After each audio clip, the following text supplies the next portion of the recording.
habitants de Cap-Esther et des environs, bonjour. Alors je ne suis pas de Cap-Esther, de Marie-Galante. Je suis de la Guadeloupe. Et lorsque les amis de Cap-Esther m'ont expliqué qu'aujourd'hui, ils voulaient manifester leurs souffrances, leurs inquiétudes et leur grand intérêt à défendre le tourisme et globalement la santé publique à Marie-Galante et à Cap-Esther de Marie-Galante, j'ai trouvé tout naturel de venir ici pour témoigner mon humble soutien en tant que citoyen guadeloupéen.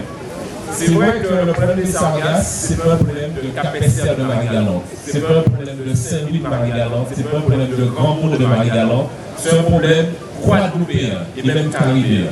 Et aujourd'hui, vous l'avez dit, on doit se battre pour au moins 3 choses. La première, c'est de faire reconnaître de façon déterminée. Je sais que vos parlementaires ont déjà fait ce travail-là, de faire reconnaître dorénavant cette affaire de sargasses comme une catastrophe naturelle.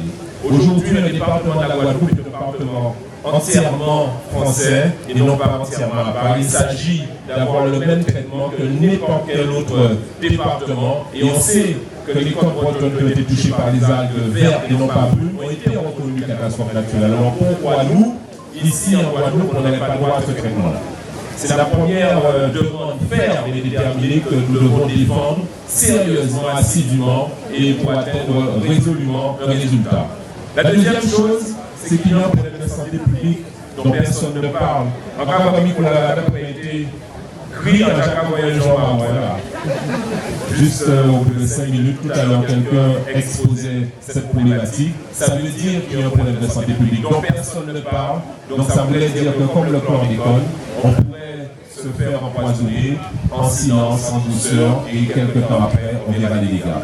Et enfin, Marie-Galante, c'est une île qui a au moins 2 potentialités fortes. Le tourisme, et je vois aujourd'hui le patron de Touloulou, M. Viator, on prend plaisir à y être, malgré les sargasses, eh bien, il y a le tourisme qui doit être défendu, et il y a surtout des terres agricoles non polluées par le chlordécone. Et donc, vous devez, en tant que Marie-Galante, devenir, pourquoi pas, le grenier agricole de la Guadeloupe. Donc voilà, en tant que citoyen guadeloupéen, on était venu partager notre solidarité avec vous et vous dire qu'à notre place, on défendra cette cause. Je vous remercie.